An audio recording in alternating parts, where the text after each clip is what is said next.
against Griffin. And here we are. You're not. We are. We're here. Yeah, we're here.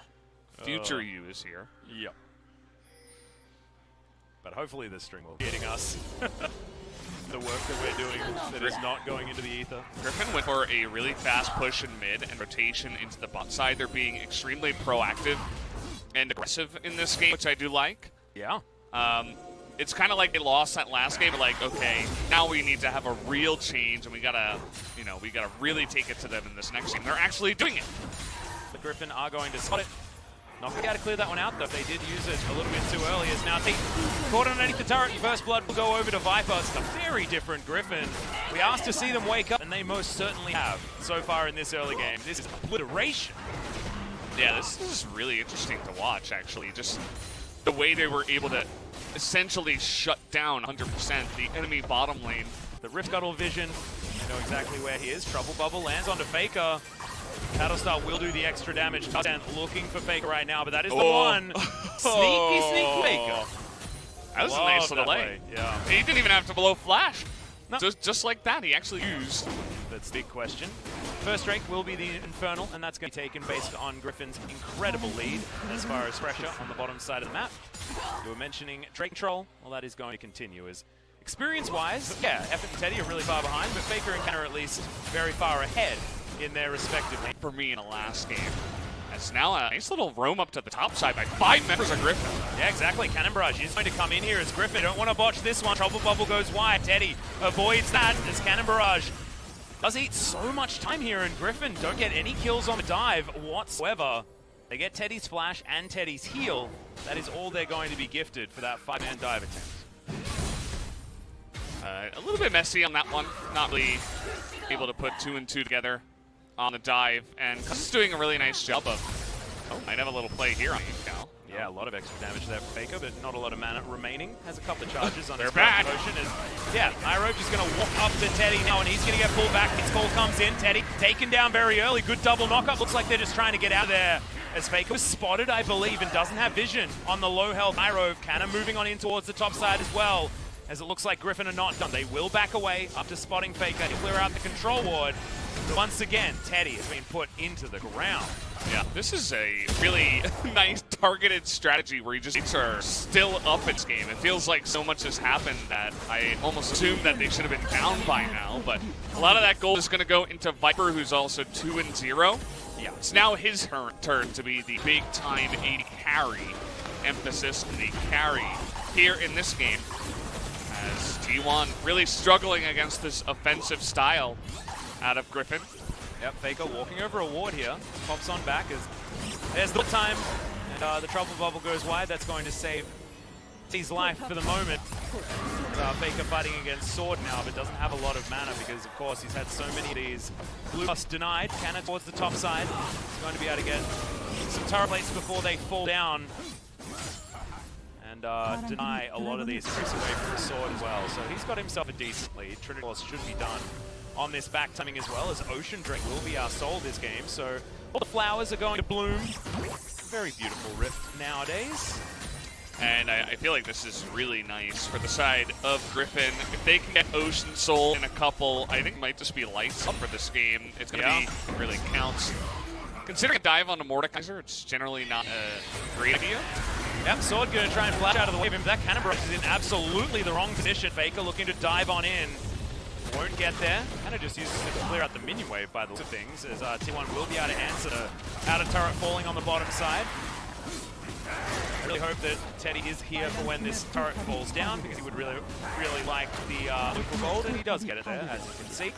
Essence Reaver finally complete. He's not too far behind as far as items, but that is all going to change as he's 60 CS in the hole.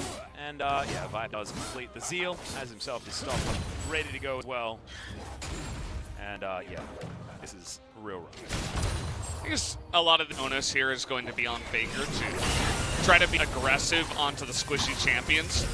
Oh my goodness, Faker taking so much damage from that Paddle Star that I thought Effort was actually going to be able to get in front of. It looks like he was trying to block it, but he was right on top of Faker, which, again, doesn't block it because it has a little AoE radius.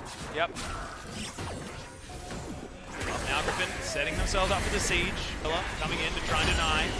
But Faker's the Bastion, does get the dazzle over the minions. They are able to take that one down. Another Paddle Star landing on Faker, who's now going to go back home.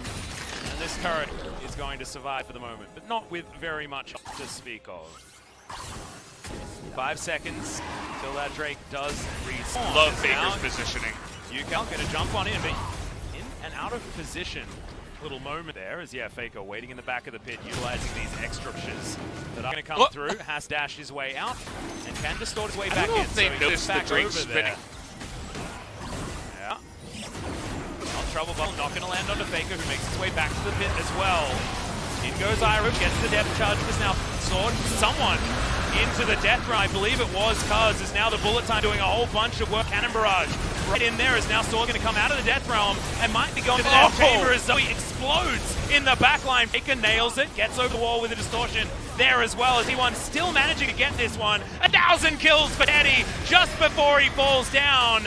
And Viper goes gold and he's trying to get this one, but Counter gets the auto attacks, double kill in the end, and T1 against all odds win the team fight. Unbelievable how they were somehow able to pull a rabbit out of the hat. Teddy picks up 1,000 kills. Congratulations. Fantastic this for League of Legends in 2018.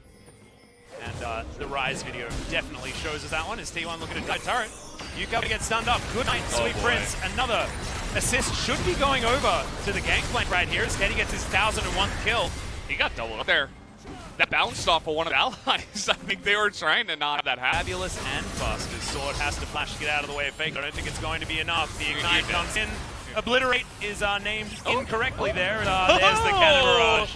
It'll lock it down. We're going to the ship. Yeah, Sword not invited. Sorry.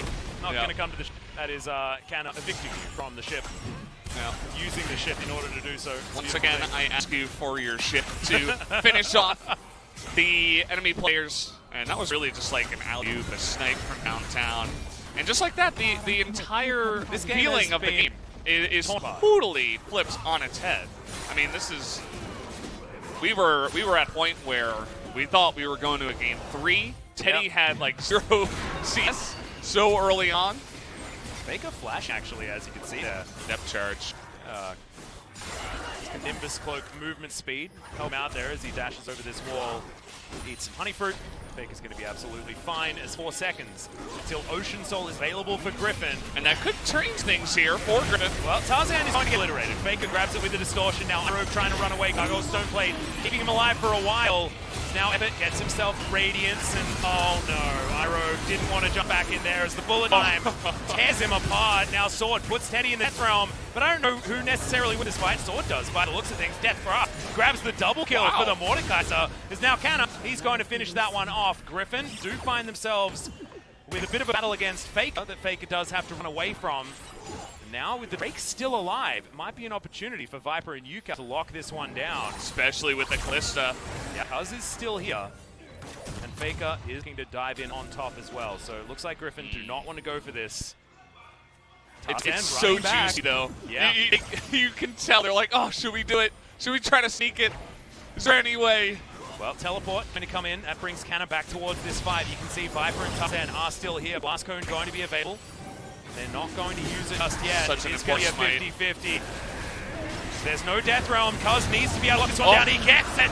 And now he has to run away. The teleport to come forward is the Gangplank doing so much work with that Cannon Barrage. But Viper still chasing after F. The Ren damage is very high. Faker as well trying to get in there. Bubble lands onto the Leblanc, and it is going to be the Pierce that locks down the kill. But importantly for T1, they stay 3,000 gold in the lead, and they deny that Ocean Soul. That's huge barrel crit damage availability, and on top of the 40% CR that he already has, that's a really scary moment. Now Faker's going to put Sword on a leash, and now Faker's in the death realm. Let's see who's going to win this 1v1 as he's just distorting to run around Sword. He's going to escape, but Distortion's going to get him out there, and now Death Realm is on cooldown. Very important to have that available for Baron fight. You can see Sword will have it up relatively quickly. All of the CDR that he has already built up. So now T1 moving over to a Baron, and they do have a little window of time where Cuz is not up. Yeah, that's a scary gameplay. Real scary. Now Cuz just look for it.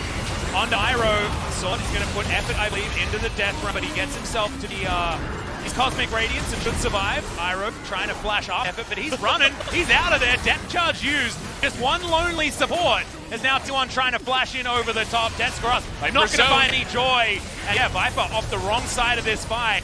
The make it run comes down, but the Can Barrage didn't actually find as much as T1 wanted it to.